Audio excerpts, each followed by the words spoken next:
നമ്മുടെ കൂടെ ഒരു കട്ടിൽ ഒരു മുറിയുടെ സംവിധായകൻ ഷാനവാസ് ബാബുക്കുട്ടി. വെൽക്കം ഷാനവാസ് ജി. നമസ്കാരം. നമസ്കാരം. ഷാനവാസ് ജി, വളരെ സന്തോഷം. ഒരു വളരെ സുന്ദരമായ ചെറിയൊരു നോവ് തരുന്ന പോയറ്റിക് ഒരു സിനിമ കണ്ടതിന്റെ സംതൃപ്തി ഇപ്പോഴും തീർന്നിട്ടില്ല. ഇന്നലെ കണ്ടതാണ്. വളരെ താങ്ക് യു. സിനിമ കണ്ടതിൽ നിങ്ങളുടെ വിലയേറിയ അഭിപ്രായം നിങ്ങളുടെ മീഡിയയിലൂടെ പറഞ്ഞതിന്, എന്നെ ഇങ്ങനെ ഒരു സൂം മീറ്റിലേക്ക് ഇൻവൈറ്റ് ചെയ്തതിന് ഞാൻ നിങ്ങളോട് വളരെ സന്തോഷം അറിയിക്കും. അതെന്താണെന്നറിയോ, ഇത് അതില് മറ്റുള്ള എലിമെന്റ്സ് ഒക്കെ ഉണ്ടെങ്കിലും ഒരു സ്നേഹത്തിന്റെ സ്പർശം, അതായത് വളരെ മെക്കാനിക്കൽ ആയിട്ട് അല്ലെങ്കിൽ ഒരു കടമ പോലെയൊക്കെ സ്നേഹം മാറിക്കൊണ്ടിരിക്കുന്ന അവസ്ഥയില് സ്നേഹത്തിന്റെ സ്പർശം എല്ലായിടങ്ങളിലും, അതായത് ഒറ്റപ്പെട്ട് നഗരങ്ങളിൽ ജീവിക്കുന്ന ആളുകൾക്ക് എത്രത്തോളം നഷ്ടപ്പെടുന്നു എന്നുള്ളത് പ്രേക്ഷകരെ ഫീൽ ചെയ്യിക്കുന്ന രീതിയിൽ കാണിച്ചു എന്നുള്ളതാണ് എനിക്ക് ഏറ്റവും ആ സിനിമയിൽ ഇഷ്ടപ്പെട്ട ഒരു കാര്യം.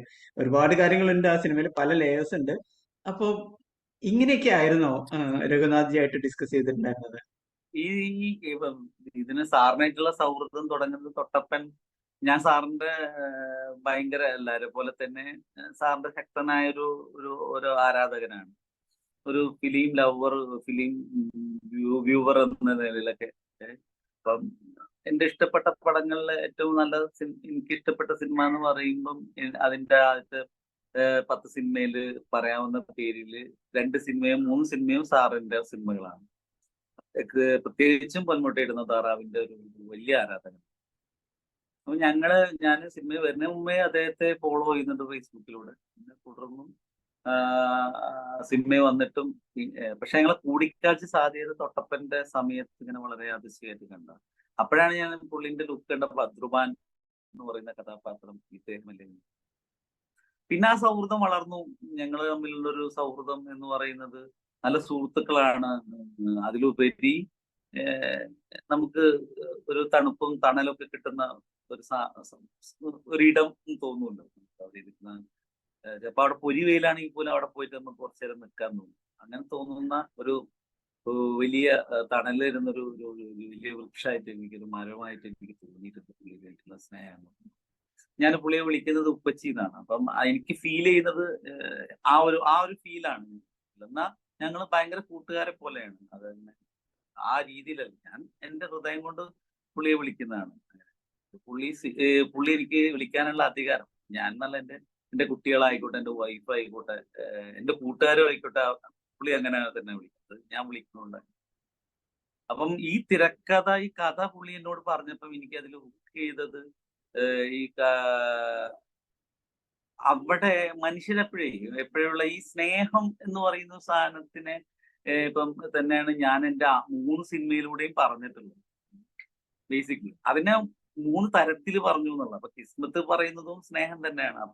അതിന്റെ അപ്പുറത്തേക്ക് തൊട്ടപ്പൻ പറഞ്ഞതും വളരെ വളരെ ഇതാണ്. ഇതിലും പറയുന്നത് സ്നേഹത്തെ പറ്റിയിട്ടാണ്. ആത്യന്തികമായി ഈ മനുഷ്യന്റെ മാനവികത ഒക്കെ നിൽക്കേണ്ടത് ആ സ്നേഹം എന്ന് പറയുന്നത് ഉപാധികളില്ലാതെ, അതിരുകളില്ലാതെ നമുക്ക് പങ്കുവെക്കാൻ പറ്റും. ആ അതിരുകളും ഉപാധികളും ഇല്ലാത്ത സൗഹൃദങ്ങളെയും സ്നേഹത്തെയും കാണിക്കുന്ന ഒരു സ്ക്രിപ്റ്റായിട്ട് എനിക്കത് തോന്നിയില്ല. അത് താഴത്തെ വായന തന്നെ എനിക്ക് തോന്നി. പിന്നെ ആദ്യം ഈ സ്ക്രിപ്റ്റ് വായിച്ചപ്പോൾ എനിക്ക് തോന്നിയ ഫീൽ എന്ന് പറയാൻ, ഒരു മനോഹരമായ ഒരു ഒരു ഒരു ഒരു ഒരു ഒരു ചെറുകഥ പോലെ എനിക്ക് ഫീൽ ചെയ്തത്. അപ്പം പക്ഷെ എനിക്ക് ഇപ്പം ഈ സിനിമ കണ്ടിട്ടിപ്പം നിങ്ങൾ പോലും പറഞ്ഞത് ഒരു ക്ലാസ് അല്ലെങ്കിൽ ഒരു ക്ലാസ് എന്ന് പറയുമ്പോൾ എനിക്ക് ഭയങ്കര ഞെട്ടലാണ്. സത്യം പറഞ്ഞാൽ ഞാൻ അങ്ങനെയൊന്നല്ല സിനിമയെ അപ്രോച്ച്. ക്ലാസിക് ക്ലാസ് എന്നൊക്കെ പറയുന്നത് അത് വലിയ മേക്കേഴ്സും വലിയ ആളുകളും നമുക്ക് തന്ന സിനിമകളെ പറ്റി നമ്മൾ ഉപയോഗിക്കും. അപ്പൊ ഒരിക്കലും ഞാൻ ചെയ്ത സിനിമ ആ നിലവാരത്തിലേക്കും ആ റേഞ്ചിലേക്കും എത്തില്ല എന്ന് എനിക്കറിയാം. ഞാൻ സമീപിച്ചത്, ഞാൻ എന്ന കാഴ്ചക്കാരൻ, ഞാൻ വളരെ ആരാധിക്കുന്ന എഴുത്തുകാരന്റെ ഒരു തിരക്കഥയെ സിനിമയാക്കുമ്പോൾ ഞാൻ ഫിലിം മേക്കർ എങ്ങനെയാണ് അതിനെ സമീപിക്കാന്ന് മാത്രമേ സമീപിച്ചുള്ളൂ. അപ്പൊ അതിനകത്ത് എല്ലാ ഓഡിയൻസിനും മനസ്സിലാവുന്ന രീതിയിൽ ഉള്ള ഒരു സിനിമ. ഇന്ന് ആ തിരക്കഥയിൽ ചില ലേയേഴ്സ് ഉണ്ട്. അത് ഇപ്പം കണ്ണാടിയില് സങ്കല്പിച്ച് ചുമരിൽ നോക്കിയിട്ട് കണ്ണാടി സങ്കല്പിച്ചിട്ടാണ് മധുമിയ പൊട്ടു തുടങ്ങുന്നത്. അപ്പൊ ഒരു പക്ഷേ അതെല്ലാവർക്കും കിട്ടണമെന്നില്ല. ചിലപ്പോൾ വിചാരിക്കും അവിടെ കണ്ണാടി എന്ന് പറയുന്നത് ഗ്രാഫിക്സിലിട്ട് വെക്കാൻ മറന്നു പോയതാണോ എന്നൊക്കെ, അല്ലെങ്കിൽ അവിടെ എന്തോ സംവിധായകന് പാളിപ്പോയതാണോ എന്നൊക്കെ ചിന്തിക്കാം. സിനിമ സൂക്ഷ്മമായി നിരീക്ഷിക്കേണ്ട ഒരു സാധനമാണ്. അത് ആ സീരിയസ് ആയി സൂക്ഷ്മമായി നിരീക്ഷിക്കുമ്പോൾ നമുക്ക് അത് കിട്ടും. അത് കിട്ടാതെ പോയാൽ ഇപ്പൊ ഞാനൊരു ഓഡിയനോട് പോയിട്ട് അത് പറയേണ്ടി വരിക, ഒരു പ്രേക്ഷകനോട് അവിടെ ചുമരിലുള്ളത് ഇങ്ങനെ ആയിരുന്നു എന്ന് പറയുന്നത് എന്റെ പരാജയമാണ്. അത് കിട്ടുന്ന അപൂർവ ആൾക്കാർ, ആ അപൂർവ ആളുകളിൽ നിന്ന് കിട്ടുന്ന കമന്റ് ആണ് നമ്മൾ. അപ്പം ഇതിനകത്തുള്ള ലേയേഴ്സ് ഭയങ്കരമാണ്. ഇപ്പൊ ഇതിന് വേണമെങ്കിൽ നമുക്ക് ആദ്യം തന്നെ ഫസ്റ്റ് ഹാഫിൽ തന്നെ ഈ കഥയിൽ നായകനും നായകന്റെയും റൂമിലേക്കുള്ള വരവിനൊക്കെ നേരത്തെ തുടങ്ങാം. പക്ഷെ നമ്മൾ അങ്ങനല്ല ഈ സിനിമയിൽ തുടങ്ങുന്നത്. അയാൾ അവിടെ വന്നിട്ടുണ്ട്, അയാള് നിരന്തരം ആരെയോ വിളിക്കുന്നുണ്ട്. ആ അയാളുടെ ലക്ഷ്യത്തെ പറ്റിയിട്ടും അയാളിൽ കണക്ട് ചെയ്യുന്ന ആളുകളിലൂടെയും നമ്മൾ പറയാണ്. ഇപ്പം ഭർത്താവിനോട് കള്ളം പറഞ്ഞിട്ട് ഫോണിലൂടെയോ അല്ലെങ്കിൽ ഏതെങ്കിലും സോഷ്യൽ മീഡിയയിലൂടെയോ കണ്ട് പരിചയപ്പെട്ട കാമുകന്റെ അടുത്തേക്ക് പോകണം. അവിടെ എത്തുമ്പോഴാണ് ആ കാമുകൻ ആരാണെന്ന് അവർ റിവീൽ ചെയ്യും. അപ്പൊ ആ കാമുകൻ എന്ന് പറയുന്ന ആളെ ഈ സിറ്റിയിൽ 3 മാസമായിട്ട് അലയുന്ന രുക്മാംഗതന് നേരത്തെ അറിയുമായിരിക്കാം. നമ്മൾ അങ്ങനത്തെ ഡീറ്റെയിലിംഗ് ഒന്നും അത്തരം കാര്യങ്ങളിലേക്ക് സ്പൂൺ ഫീഡ് ആയിട്ടൊന്നും സിനിമയിൽ കൊടുത്തിട്ടില്ല. പക്ഷെ അത് ആളുകൾക്ക് മനസ്സിലാവും എന്ന് തന്നെയാണ്. അതാണ് ആ ഈ സ്ക്രിപ്റ്റിനകത്തുള്ള ഏറ്റവും രസകരമാണ്. എല്ലാം ഇങ്ങനെ ഇപ്പൊ സ്പൂൺ ഫീഡ് ആയിട്ട് ഇപ്പോഴത്തെ ഓഡിയൻസിന് കൊടുക്കേണ്ടതുമില്ല. കാരണം ഓഡിയൻസ് എന്ന് പറയുന്നത് അവരും ഇപ്പൊ മേക്കേഴ്സിന്റെ മേലെ എത്തിയിട്ടുണ്ട് ഇവിടുത്തെ കാണികൾ. അതുകൊണ്ടാണ് ഇപ്പൊ സമീപകാലത്തെ പല സിനിമകളും കൺവെൻഷണൽ നമ്മുടെ ചേരുവകളിലും അല്ലാത്ത സിനിമകൾ നമുക്ക് ഇവിടെ സൂപ്പർ ഡ്യൂപ്പർ ഹിറ്റ് ആയി പോകുന്നു. അപ്പം അങ്ങനത്തെ കുറെ ഇപ്പം ഈ മറ്റേ മധുമിയ മുറിയിൽ ആദ്യം താമസിക്കുന്ന സമയത്ത് ഈ മുറിയിലെ ലൈറ്റ് ഫ്ലിക്ക് ചെയ്യുന്നുണ്ട്. അതായത് അവള് ഗ്യാസ് അടുപ്പ് ഓഫ് ചെയ്യാൻ മറന്നു വന്ന സമയത്ത് ക്ലിക്ക് ചെയ്യുന്നുണ്ട്. പിന്നെ രുക്മാംഗതം വന്നതിന് ശേഷം ആ മുറിയിൽ ആ ലൈറ്റിന് ഫ്ലിക്കറിങ് ഇല്ല, പിന്നെ അത് ക്ലിക്ക് ചെയ്യുന്നുണ്ട്. അതൊക്കെ ചിലപ്പോ എത്ര പേർക്ക് കിട്ടുമായിരിക്കാം എന്ന് എനിക്ക് അറിയില്ല. അതേപോലെ ആ റിംഗ് ടോൺ, ആ സിനിമയില് ആ റിംഗ് ടോൺ അവന് ഗാംഗുലിയുടെ അടുത്തുനിന്ന് ഇറങ്ങി ആ ഒരു പൊളിഞ്ഞ മുറിക്കുള്ളില് ഒളിഞ്ഞിരിക്കുന്ന സമയത്ത് കഴിഞ്ഞിട്ട് നമ്മൾ കാണിക്കുന്ന ഏരിയൽ ഷോട്ടില് ആ സിറ്റിയില് ഇപ്പോഴും രസം എന്ന് വെച്ചാൽ എന്നോട് ഇന്നലെ സിനിമ കണ്ടിട്ട് എന്റെ ഒരു സുഹൃത്ത്, അയാൾ എറണാകുളത്ത് തന്നെയാണ്, ഈ സിനിമ എവിടെ ഷൂട്ട് ചെയ്ത്, ലൊക്കേഷൻ എവിടെ? ഞാൻ പറഞ്ഞു നിങ്ങളുടെ നാട്ടില് എറണാകുളത്ത്. ചോദിച്ചത് എറണാകുളത്താണെന്ന്. അപ്പം ഞാൻ എനിക്കത് ഭയങ്കര ഒരു നല്ലൊരു ഒരു അപ്രിസിയേഷൻ ആയി തോന്നി. നല്ലൊരു അപ്പം എന്താന്ന് വെച്ചാല് അവർക്കത് ഫീൽ ചെയ്യുന്നില്ല. അപ്പൊ ഈ നഗരത്തെ നമ്മള് കൊച്ചി വെച്ചിട്ടാണ് ഷൂട്ട് ചെയ്തത്. എറണാകുളത്ത് തന്നെ ആയിരുന്നു ഷൂട്ട്. പക്ഷെ എറണാകുളത്തെ കണ്ട മുഖങ്ങളെ വേണ്ടാന്ന് നമ്മൾ ആദ്യം തന്നെ തീരുമാനിച്ചിട്ടുണ്ടായിരുന്നു. അപ്പോ പക്ഷെ അതൊരു ഈ നഗരം എവിടെയാവാം, നമ്മള് അവിടെ വരുന്ന ആളുകൾക്ക് ഒരു പ്രത്യേക സ്ലാങ് നമ്മൾ കൊടുത്തിട്ടില്ല, പ്രത്യേക തരത്തിൽ ഒന്നും കൊടുത്തില്ല. ഈ ലോകത്ത് എവിടെയുള്ള ഒരു നഗരത്തിൽ സംഭവിക്കുന്ന കഥ, ഒരു നെയിം ബോർഡോ ഒന്നും നമ്മൾ കാണിച്ചിട്ടില്ല. നമ്മൾ ബോധപൂർവമായിട്ട് നമ്മൾ അങ്ങനെ കാണിക്കാതെ ഇരുന്നു. അപ്പൊ അവിടെ അങ്ങനത്തെ ചില കാര്യങ്ങൾ നമ്മൾ സിനിമയിൽ മൈന്യൂട്ടായിട്ട് പറഞ്ഞു പോയിട്ടുണ്ട്. അപ്പൊ അതൊക്കെ ആളുകൾക്ക് കിട്ടുമ്പം ആ സിനിമ ആസ്വാദ്യകരമാകും. അല്ലെങ്കിൽ അതിന്റെ ഒരു രീതികൾ വേറെ തരത്തില് വരും. ഇതിൽ ചെറിയ കഥാപാത്രങ്ങൾ ഇപ്പൊ നേരത്തെ പറഞ്ഞ ഒരു സംഭവത്തില് പ്രശാന്ത് മുരളിയാണ് അത് വളരെ ഗംഭീരമായിട്ട് അത് പെർഫോം ചെയ്തിട്ട് തിരിച്ചു വരുമ്പോ ചോദിക്കുന്ന ഡയലോഗ് പ്രിസൈസ് ആണ്. അതുപോലെ ജാഫർ ഇടുക്കി, അദ്ദേഹം ഒറ്റൊരു വാക്ക് അല്ലെങ്കിൽ അത്രേ ഉള്ളൂ, പക്ഷെ ടു ദ പോയിന്റ് ആണ്. അപ്പൊ ഇത്തരം ആളുകളെ സെലക്ട് ചെയ്യണം, ഐഡന്റിഫൈ ചെയ്യുന്നതിലെ ഒരു കാര്യം എങ്ങനെയായിരുന്നു? ഞാൻ സിനിമ എപ്പോഴും കണ്ടുകൊണ്ടിരിക്കുമ്പോൾ ചില ആർട്ടിസ്റ്റുകളെയൊക്കെ നമ്മളിങ്ങനെ നോക്കും. അപ്പം ഈ പ്രശാന്ത് എന്റെ തൊട്ടപ്പൽ അഭിനയിച്ച ആർട്ടിസ്റ്റാണ്. പ്രശാന്ത് നല്ല ആക്ടറാണ്, ഗംഭീര ആർട്ടിസ്റ്റാണ് അയാൾ.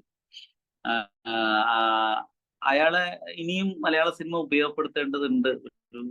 ഒരു നല്ലൊരു സ്കില്ലുള്ള, കാലിബറുള്ള, ഒരു പൊട്ടൻഷ്യലുള്ള ഒരു ആർട്ടിസ്റ്റ് ആയിരിക്കും. ജാഫർക്കും ആ രീതിയിൽ തന്നെയാണ്. ഇപ്പൊ കുറെ പടങ്ങൾ കാണുമ്പം അങ്ങനെ തന്നെയാണ്. ജനാർദ്ദൻ ചേട്ടൻ, വിജയരാഘവൻ, അപ്പൊ ഇവരൊക്കെ നമ്മൾ ഈ സിനിമയിൽ വലിയ ക്യാരക്ടർ ഒന്നുമല്ല അവർ ചെയ്തിട്ടുള്ളത്. പക്ഷെ ആ ക്യാരക്ടർ അവർ ചെയ്യുമ്പോൾ കിട്ടുന്ന ഒരു ഒരു ഒരു ഫ്രഷ്നെസ് ഉണ്ട്. അങ്ങനത്തെ ആളുകളെ കാസ്റ്റ് വെച്ചത് ബോധപൂർവം തന്നെയാണ്. നമ്മൾ എന്നാൽ പുതിയ ഒരുപാട് പേര് അതിനകത്തുണ്ട്. ഈ ബോധപൂർവമായിട്ട് അതിന്റെ ഒരു ബ്ലെൻഡിങ് കൊണ്ടുവരാനാണ് ഞാൻ അത് ശ്രമിച്ചത്.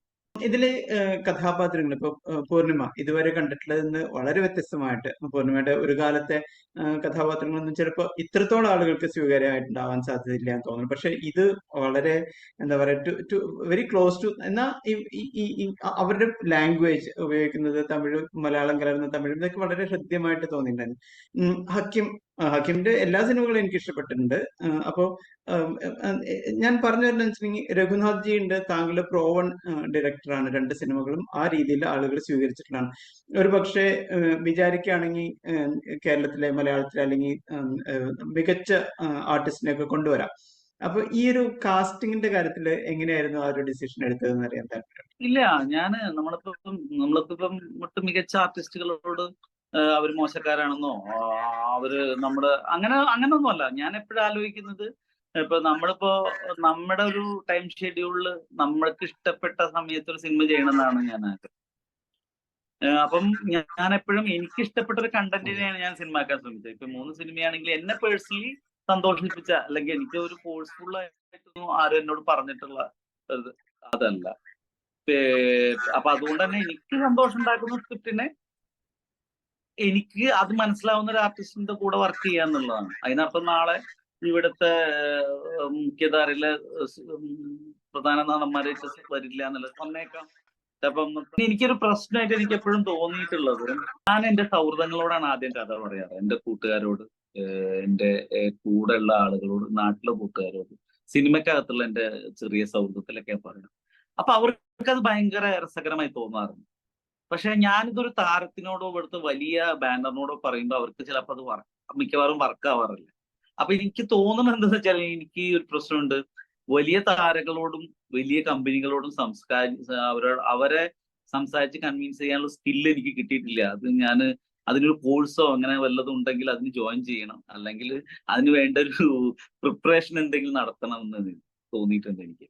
ഞാൻ അവരെ ആരെയും കുറ്റപ്പെടുത്തുന്നില്ല. അത് ഇപ്പം ഇവിടുത്തെ ആർട്ടിസ്റ്റുകൾ ചെയ്യുമ്പോൾ അവർക്ക് അവരുടേതൊരു കൺസേൺ ഉണ്ടാവുമല്ലോ. പിന്നെ അതായിരിക്കാത്തതുകൊണ്ടായിരിക്കാം അതിനകത്തേക്ക് വരാത്തത്. അതിനെ അവരെ കുറ്റം പറയാനോ അല്ലെങ്കിൽ അവർ ചെയ്യുന്നത് ശരിയല്ല എന്ന് പറയാനോ ഞാനില്ല. അത് ഓരോരുത്തരുടെയും റൈറ്റ് ആണ്. ഞാൻ തന്നെ എന്നോട് എനിക്ക് ഇഷ്ടപ്പെടാത്തൊരു തിരക്കഥയായിട്ട് വന്നിട്ട് ഇത് ചെയ്യുമെന്ന് പറഞ്ഞാൽ ഞാനത് ചെയ്യില്ലല്ലോ. അപ്പൊ ചിലപ്പോൾ അത് വേറെ ആയിരിക്കാം, അത് എഴുതിയ തിരക്കഥാകൃത്തിനോ പ്രൊഫഷണൽസിനോ ഇഷ്ടപ്പെട്ടതായിരിക്കാം. അപ്പൊ ആ സെൻസിൽ കാണാനാണ് എനിക്കിഷ്ടം. അക്കീവിനായിട്ടുള്ള കൊളാബ് വന്നത് വെച്ചാല്, ഞാൻ പ്രണയവിലാസം കണ്ടപ്പോഴാണ് ഇതിലെ നായകൻ അക്കീമായെന്ന് ആലോചിച്ചത്. അപ്പം അതിന്റെ വലിയ തമാശ എന്താ വെച്ചാൽ, അതിന്റെ ഒരു വർഷത്തെ മുമ്പ് ഞാൻ നെറ്റ്ഫ്ലിക്സിൽ നിന്ന് കടൈസിലെ ബിരിയാണി എന്ന് പറഞ്ഞൊരു തമിഴ് പടം ഉണ്ട് നെറ്റ്ഫ്ലിക്സിൽ, എപ്പോഴും കണ്ടു നോക്കണം. അതില് അതിഗംഭീരമായ പെർഫോമൻസ്. അപ്പൊ ഞാൻ ആരാണ് ഈ ആർട്ടിസ്റ്റ് എന്ന് എനിക്ക് പിടുത്തം കിട്ടിയില്ല. അത് തമിഴ് പടമാണ്, പക്ഷെ അയാളുടെ ക്യാരക്ടർ മലയാളമാണ്. ആരാണെന്ന് ചോദിച്ചു. അക്കീമിനായിട്ട് പരിചയപ്പെട്ടപ്പോഴാണ് എനിക്ക് മനസ്സിലായത് ഞാനാ ചെയ്തത് രണ്ടും. അപ്പൊ അയാളുടെ ഒരു നേരത്തെ പറഞ്ഞ പോലെ, പ്രശാന്തിനെ കൊണ്ട് പറഞ്ഞ പോലെ തന്നെ, 2 കൈൻഡ് ഓഫ് ക്യാരക്ടറെ നമുക്ക് മനസ്സിലാക്കാത്ത രീതിയിൽ അയാൾ ചെയ്തു കളഞ്ഞു എന്നുള്ള അയാളുടെ ഒരു ആക്ടറുടെ ഒരു ഇൻബോൺ ആയിട്ടുള്ള അയാളുടെ ഒരു സ്കില്ലുണ്ട്. അതെന്നെ ഞെട്ടിച്ചു കളഞ്ഞു. അപ്പം ഇയാൾ തന്നെയാണ് രുക്മാംഗത. പിന്നെ പ്രിയംവദ എന്റെ കഴിഞ്ഞ തൊട്ടപ്പെല്ലാം ഹീറോയിനായിട്ട് വന്ന കുട്ടിയാണ്. അവള് നല്ല നടിയാണെന്ന് എനിക്കറിയാം. അപ്പൊ ഇതൊക്കെ നമുക്കറിയാം. പക്ഷെ ഇതില് ഈ സ്ക്രിപ്റ്റ് ഞാൻ വായിച്ചപ്പം ആദ്യം പലേരി സാറോട് ചോദിച്ചു, നമ്മൾ ആരെയാണ് അക്കമ്മയാക്കുന്നത്? അപ്പൊ അക്കമ്മ എന്ന് പറയുന്നത് ഭയങ്കര പ്രായമുള്ള ഒരു പാർട്ടിയായിട്ടൊന്നുമല്ല എന്റെ മനസ്സിൽ. അത് 45-കാരിയും 50ന്റെ ഇടയിലുള്ള ഒരു സുന്ദരിയായ സ്ത്രീ ആയിരിക്കും അവര് എന്നാണ് എനിക്ക് കിട്ടിയത് ഈ സ്ക്രിപ്റ്റ് വായിച്ചപ്പോ. ഞാൻ കൺസീവ് ചെയ്തത് അങ്ങനെ ആരായിരിക്കും. അപ്പൊ നമ്മളിങ്ങനെ ആലോചിച്ചപ്പോ നമുക്ക് നമ്മുടെ നിലവിൽ മലയാളത്തിൽ അഭിനയിച്ച് ഇപ്പൊ 45-നും 50ന്റെ ഇടയിലും 55-ന്റെ ഇടയിലും പ്രായമുള്ള നായികമാരുണ്ട്. നമ്മളങ്ങനെ അവരെ തന്നെ പോയി സമീപിച്ചാലുള്ള പ്രശ്നം, അവർ ചെയ്ത കഥാപാത്രത്തിൽ ഒന്നായി മാറും. അവർ ചെയ്തു പോയ ഒരു കഥാപാത്രത്തിൽ ഒന്ന്. അതല്ലാത്തൊരു ആർട്ടിസ്റ്റ് വേണം. എന്ന ആളുകൾക്ക് പരിചയവും വേണം. അതല്ലാത്തൊരു ആർട്ടിസ്റ്റ് അവർക്ക് കിട്ടുന്ന ഒരു കിക്ക് ഉണ്ട്, അവർക്ക് കിട്ടുന്ന ഒരു ഹുക്ക് പോയിന്റ് ഉണ്ട്. അത് കിട്ടണമെന്ന് വേണ്ടിയാണ് നമ്മള് അപ്പോ സാറിനൊരു ഉത്തരം എനിക്ക് തരാനല്ല. അപ്പോഴാണ് നമ്മള് പൂർണിമയുടെ ഇൻസ്റ്റയിൽ റീല് കാണുന്നതും പൂർണിമയെ കോൾ ചെയ്യുന്നതും ഈ പടത്തിലേക്ക് ആദ്യമായിട്ട് ഫസ്റ്റ് കാസ്റ്റ് ചെയ്തതും ഈ തിരക്കഥ ആദ്യമായിട്ട് വായിച്ചു കൊടുത്ത ഒരു ആർട്ടിസ്റ്റും പൂർണിമയും. ഇതിൽ വന്ന ഈ സിനിമയില് ഇപ്പം ക്ഷമിത്തിലകൻ ക്ഷമിച്ചേട്ടൻ്റെ കൂടെ ഒക്കെ അഭിനയിച്ചപ്പം എനിക്ക് ഭയങ്കര അഭിനയിപ്പിച്ചപ്പോൾ എനിക്ക് കിട്ടിയ ഒരു സന്തോഷമുണ്ട്. കാരണം അവരെ പോലത്തെ കഴിവുള്ള ആർട്ടിസ്റ്റുകളെ നമ്മളെ പടത്തിലേക്ക് സഹകരിപ്പിക്കാൻ നമുക്ക് പറ്റി എന്നുള്ളതാണ് അത്. ഇപ്പം പലരും പറയുന്നു പുള്ളിയുടെ കരിയറിലെ ഒരു വ്യത്യസ്തനായ അച്ഛൻ ആണ് അത്. അദ്ദേഹം ഒരുപാട് അച്ഛൻ കഥാപാത്രം. അപ്പം ഇവിടേക്ക് എനിക്ക് തിലകൻ ചേട്ടനെ ഭയങ്കര ഇഷ്ടമാണ്. എൻ്റെ ലൈഫിൽ പുള്ളിനെ അഭിനയിപ്പിക്കാനുള്ള ഒരു അവസരം കിട്ടിയില്ല എനിക്ക്. അതെന്റെ വലിയ നഷ്ടമായിട്ടാണ് ഞാൻ കാണുന്നത്. അതിന്റെ ഒരു പ്രായശ്ചിത്താണ്. കുട്ടേട്ടനോട് വിജയരാഘവൻ സാറിനോട് ഞാൻ പുള്ളിയുടെ അച്ഛന്റെ ബയോഗ്രാഫി ഞാൻ വായിച്ചു. ഞാൻ വായിച്ചു തുടങ്ങി വളരെ പെട്ടെന്ന്. ഞാൻ വളരെ സ്ലോലി വായിക്കുന്ന ആളാണ്. എനിക്ക് വായന അത്ര വേഗതയെ വായിക്കുന്ന ആളല്ല. എല്ലാം എനിക്കൊരു തിരക്കഥ എഴുതി തന്നാലും ഞാൻ അതിനെ വായിക്കാൻ സമയമെടുക്കും. അപ്പൊ ഞാൻ വളരെ സ്ലോലി വായിക്കുന്നത് പക്ഷെ ഞാൻ വളരെ വേഗത്തിൽ വായിച്ചപ്പോ എനിക്ക് പിള്ള സാറെ കാണാൻ തോന്നുന്നു. പക്ഷെ അദ്ദേഹം ഇല്ലല്ലോ. അപ്പൊ ഞാൻ ആദ്യം ഫോളോ ചെയ്തത് കുട്ടേട്ടനാണ്, വിജയരാഘവനാണ്. സാറ് ഇവിടെ ഏതോ ഷൂട്ടിലായിരുന്നു, സംസാരിച്ചു. ഞാൻ പറഞ്ഞത് എനിക്ക് അച്ഛനെ കാണാനാ തോന്നുന്നു, അപ്പൊ അച്ഛനെ ഞാൻ നിങ്ങളിലൂടെ കാണുന്നത് എന്ന് പറഞ്ഞു. അപ്പം ഞങ്ങൾ കാണാമെന്ന് പറഞ്ഞു. പിന്നെ ഞങ്ങൾ കാണുന്നത് തൊട്ടപ്പന്റെ സോറി ഒരു കട്ടിൽ ഒരു മുറിയുടെ കഥ ഞാൻ ഫോണിലൂടെ പറയും, ലൊക്കേഷൻ വന്നിട്ടാണ് പുള്ളി ഞങ്ങൾ കാണുന്നത്.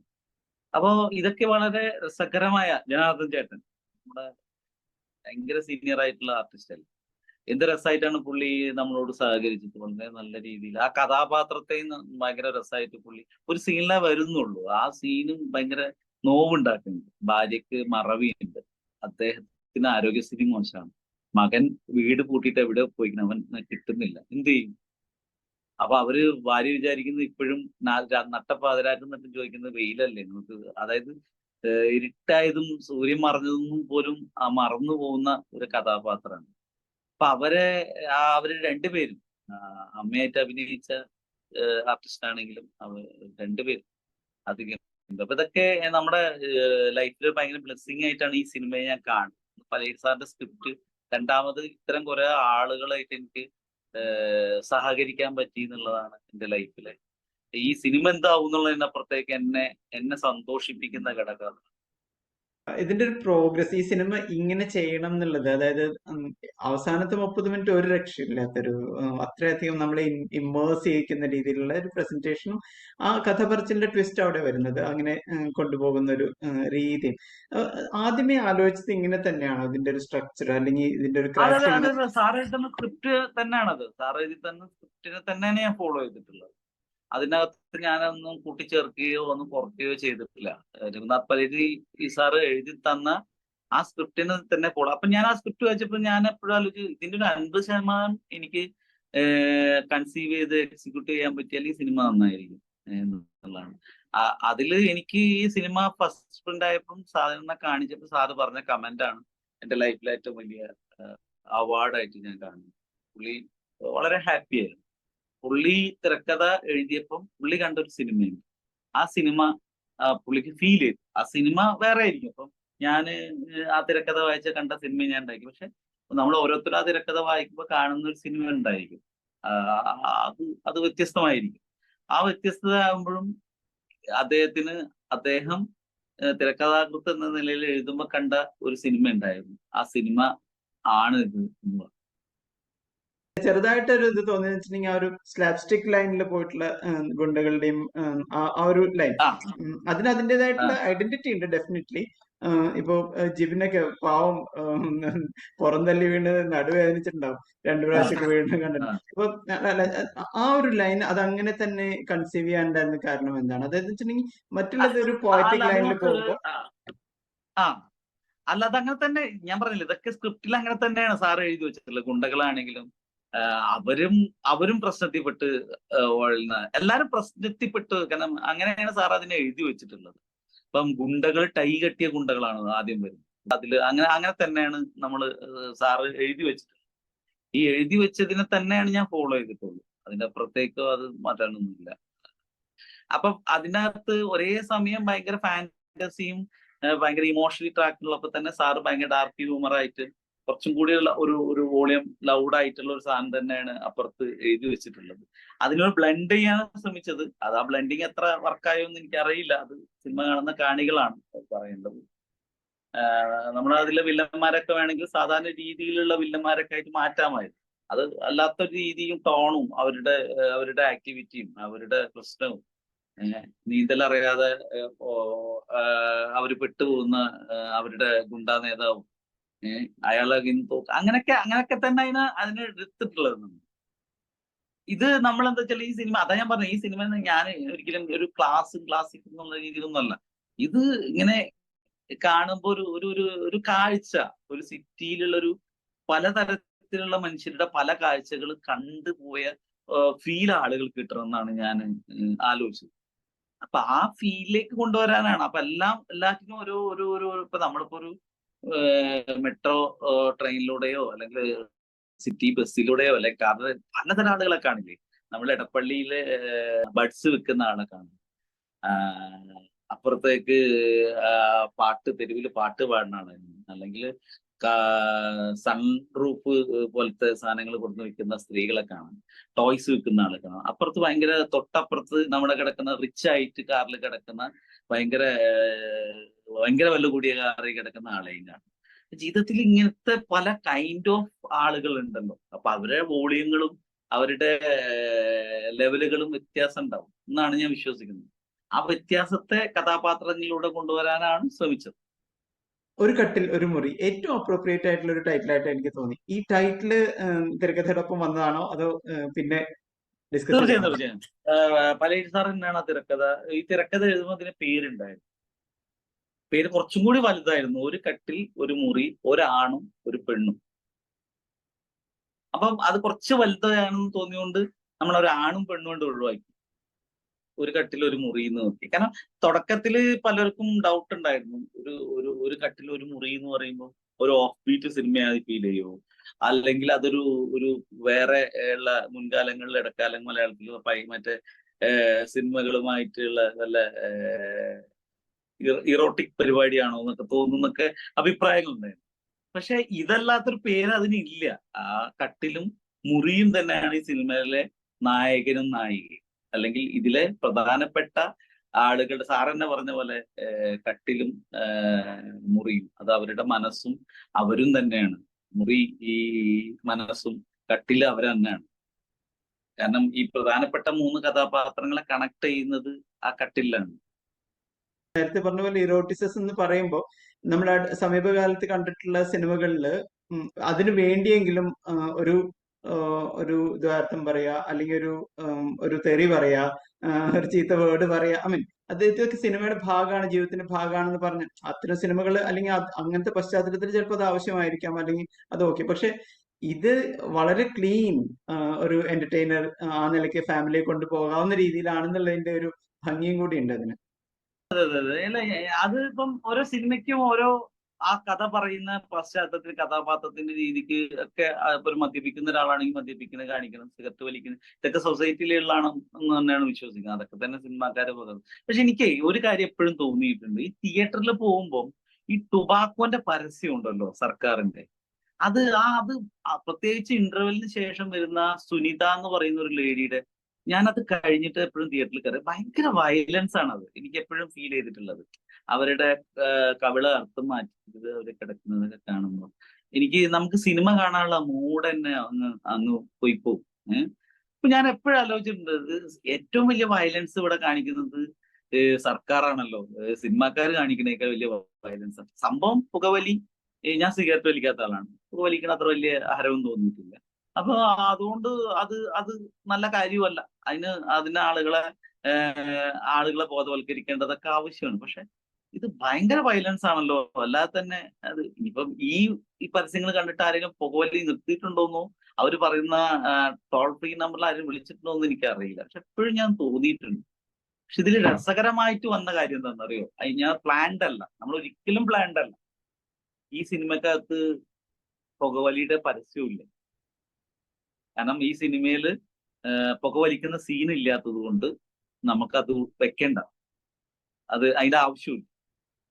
മനസ്സിലായില്ലേ? ഈ സിനിമ തുടങ്ങുമ്പോഴും ഇന്റർവെല്ലിനും എന്തില്ല, സ്മോക്കിങ്ങിന്റെ പരസ്യമില്ല. എനിക്ക് തോന്നുന്നു മലയാളത്തിൽ ഇപ്പൊ അടുത്ത കാലത്തോ അല്ലെങ്കിൽ ഇന്ത്യൻ സിനിമയിലോ അങ്ങനെ ഒരു സിനിമ വന്നിക്കണമെന്ന് അറിയില്ല. ഞാൻ അതിന്റെ പോസിറ്റീവായിട്ടോ അത് വേണമെന്നോ അങ്ങനെ പരസ്യം ഇല്ല. എല്ലാ സിനിമയിലും സിഗരറ്റ് വലിയൊന്നും വേണ്ട, മദ്യപിക്കാത്ത സിഗരറ്റ് വലിക്കാത്ത ആളുകളുടെ ലോകം കാണിക്കണം എന്നുള്ള അർത്ഥത്തില്ല.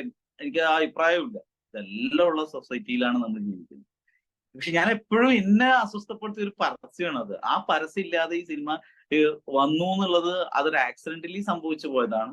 അതിനകത്ത് നേരെ മറിച്ച് മദ്യപിക്കുന്ന ഒരു സീക്വൻസ് ഉണ്ട്, മദ്യം ഒഴിക്കുന്ന സീക്വൻസ് ഉണ്ട്, അങ്ങനെ വന്നു പോയതാണ്. പറയുമ്പോ നമ്മുടെ കോഴിക്കോട്, അദ്ദേഹത്തിന്റെ പേര് ഞാൻ മറന്നുപോയി, പോലീസുകാരനായിട്ട് അഭിനയിക്കുന്ന വരുന്ന ഒരു ഒറ്റ സീനുണ്ട്.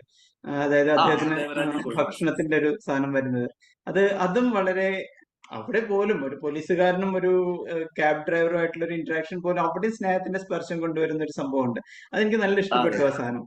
അദ്ദേഹം ഇപ്പൊ അടുത്ത കാലത്ത് ഞാൻ കണ്ടിട്ടില്ല അദ്ദേഹത്തിന്റെ ടിവിയിലോ ഇതിലൊന്നും. So that is A very good decision about including him as well. എനിക്ക് അദ്ദേഹത്തിന്റെ സുഹൃത്താണ്. അദ്ദേഹം മിമിക്രിക്കാരനാണ്. നാട്ടിൽ എന്റെ മിമിക്രി സുഹൃത്തുക്കളുടെ കൂടെ വന്നിട്ടാണ് അദ്ദേഹത്തെ ഞാൻ പരിചയപ്പെട്ടത്. അപ്പൊ അവര് മഴവിൽ മനോരമയിലെ ഒരു കോമഡി ഷോക്കകത്ത് അവരുടെ ഉണ്ടായിരുന്നു.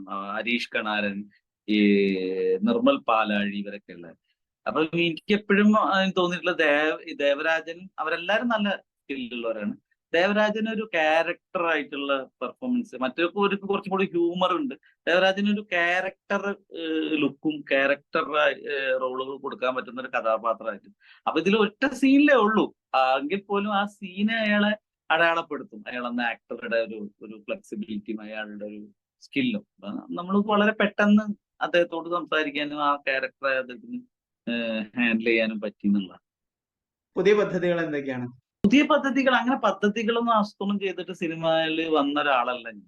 സത്യം പറഞ്ഞാല് ഇപ്പൊ 3 സിനിമ ചെയ്തു എന്ന് പറയുമ്പോ തന്നെ ഞാൻ ഭയങ്കര അത്ഭുതമാണ്. കാരണം ഒരു സിനിമയും പോലും അങ്ങനെ ഞാൻ സിനിമ അങ്ങനെ എനിക്കറിയില്ലായിരുന്നു ഞാൻ സംവിധായകനാവുന്നു പോലും എനിക്കറിയില്ലായിരുന്നു.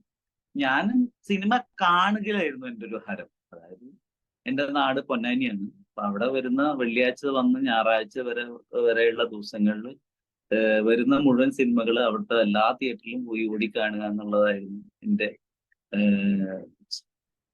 ഒരു പരിപാടി, എൻ്റെ സുഹൃത്തുക്കളുടെ പരിപാടി. പിന്നെ കുറച്ചുകൂടി മുതിർന്നപ്പോൾ ഞങ്ങൾ അവിടെ ഫിലിം സൊസൈറ്റി രൂപീകരിച്ചു. ഞങ്ങൾ ഷോർട്ട് ഫിലിം മേക്ക് ചെയ്യാൻ തുടങ്ങി. അതിന്റെ ചില ഫെസ്റ്റിവൽസിലൊക്കെ പോയി. അങ്ങനെ വന്നപ്പോഴാണ് രാജീവ് രവിയുടെ അന്നേ റസൂലും കാണുകയും അതിൽ ഒരു വേറൊരു ഇൻസ്പിറേഷൻ, മേക്കർ എന്ന നിലയിൽ രാജീവ് രവി എന്ന് പറയുന്ന ഒരു മേക്കറെ എനിക്ക് ഭയങ്കരമായിട്ട് ഇഷ്ടപ്പെട്ടതും. അപ്പൊ ആ ഒരു അദ്ദേഹത്തോട് തോന്നിയ ഒരു ആരാധന തന്നെയാണ് എന്നെ സംവിധായകനാക്കി മാറ്റിയത്. പക്ഷെ അദ്ദേഹത്തിന്റെ ഒരു സിനിമയും അദ്ദേഹത്തിന്റെ ഒരു സിനിമാ സങ്കല്പയും ഒന്നുമല്ല എന്റേത്. അദ്ദേഹത്തിന്റെ മേക്കിംഗ് സ്റ്റൈലിന്റെ 7 അല്ല എന്റെ എത്തില്ല. അദ്ദേഹം വേറെ ജീനിയസ്. അപ്പൊ അത് പക്ഷെ നമ്മളെ ഇൻസ്പയർ ചെയ്തു. നമ്മള് എന്തെങ്കിലും ഈ സിനിമയിൽ ചെയ്തു നിന്നു. അപ്പം പദ്ധതികളൊന്നും നമ്മളിങ്ങനെ വരുന്നതല്ല. ഇപ്പൊ പലരും സാറ് സ്ക്രിപ്റ്റ് ലൈഫിൽ എനിക്ക് കിട്ടുന്നു ഞാൻ ഒരിക്കലും ചിന്തിച്ചതല്ല. അപ്പം ഇനി ഫ്യൂച്ചറിൽ എനിക്ക് ചെയ്യാൻ പോകുന്ന ഒരു പ്രോജക്റ്റ് ഞാനിപ്പോ ഒരു പ്രൊഡ്യൂസർക്ക് വേണ്ടി എഴുതിക്കൊണ്ടിരിക്കുന്നു. ആ എഴുത്തിന്റെ ഒരു ഫൈനൽ ഘട്ടത്തിലാണ്. അപ്പം അത് എനിക്ക് തോന്നുന്നു വരുന്ന വർഷം ഒരു ജാനുവരി ഒക്കെ ആയിട്ട് എനിക്കത് ഷൂട്ട് ചെയ്യണമെന്ന് ആഗ്രഹമുണ്ട്. ഞങ്ങളത് ഇങ്ങനെ അതിന് വേണ്ട പരിപാടികൾ ഇങ്ങനെ തുടങ്ങി വെച്ചിട്ടുണ്ട്. ഇതാണ് എൻ്റെ അടുത്തൊരു പരിപാടി. മുഴുവൻ കാര്യങ്ങളും പറയാൻ പറ്റുന്ന സിറ്റുവേഷൻ എത്തിയിട്ടില്ല. അത് ഞാൻ വൈകാതെ തന്നെ അറിയിക്കാം. വളരെ സന്തോഷം. Thank you so much. All the best Shahnaz.